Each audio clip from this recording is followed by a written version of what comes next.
കരഞ്ഞിട്ട് എന്താ ആയിരിക്കണേ? അല്ല, ദൈവം എന്തിനാ മണിക്കുട്ടിക്ക് ഇത്രയേറെ സൗന്ദര്യം വാരിക്കോരി തന്നത് എന്ന് ആലോചിക്കായിരുന്നു. അയ്യോ, അതെ, എനിക്ക് കുറച്ച് കാശ് വേണം. കാശ് കാശ്. എന്തിനാ? പച്ചക്കറിക്കൊക്കെ ഇപ്പൊ എന്താ വില? ഞാൻ കൊണ്ടുവന്ന കാശൊന്നും തികയത്തില്ല. എന്ത് പച്ചക്കറി വാങ്ങിക്കാനാ? മത്തങ്ങ. അയ്യേ, വല്ല ക്യാബേജോ കാളിഫ്ലവറോ ഒക്കെ വാങ്ങിക്കഴിക്കുക. ശരീരത്തിന് അതാ നല്ലത്, തലയും തണുക്കും. ഇത് മത്തങ്ങയിലേക്ക് വിറ്റാമിൻസ് ഒന്നുമില്ല, വെറുതെ ചീർത്തിരിക്കും നിന്നെ പോലെ. ഒരു ഗുണമില്ല. പറയണം. എന്നാ ഞാൻ പറയുന്നു, മത്തങ്ങ പായസം വെക്കാൻ നല്ലതാ. മത്തങ്ങ പായസം? വരികെ കണ്ടതാ, ഏലമ്മ ഫിലിപ്പോസ് എഴുതിയിരുന്നു. മത്തങ്ങ ഇടിച്ച് പിഴിഞ്ഞ് ചാറെടുത്ത് ശർക്കര പാവ് കാച്ചി ഏലക്ക ചേർത്ത് ഇടിച്ച് അരിച്ച് തെളിച്ച് പായസം ആൾക്കാർ വീട്ടിലോട്ട് വാ, വയറ് നിറച്ച് ഞാൻ പായസം തരാം. ഓ, ഇനി അത് കുടിക്കാത്ത കുഴപ്പമുള്ളൂ. അല്ലെങ്കിലേ താമസം കക്കൂസില്ല. പുതിയ ബക്കറ്റിനും മഗ്ഗിനും ജോലി ആയല്ലോ ദൈവമേ.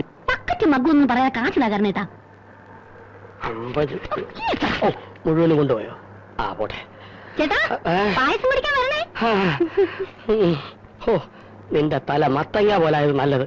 ഉതളങ്ങ പോലായിരുന്നു. നീ ഉതളങ്ങ പായസം വെച്ചെന്ന് എന്നെ കൊല്ലിക്കുമായിരുന്നല്ലോടി.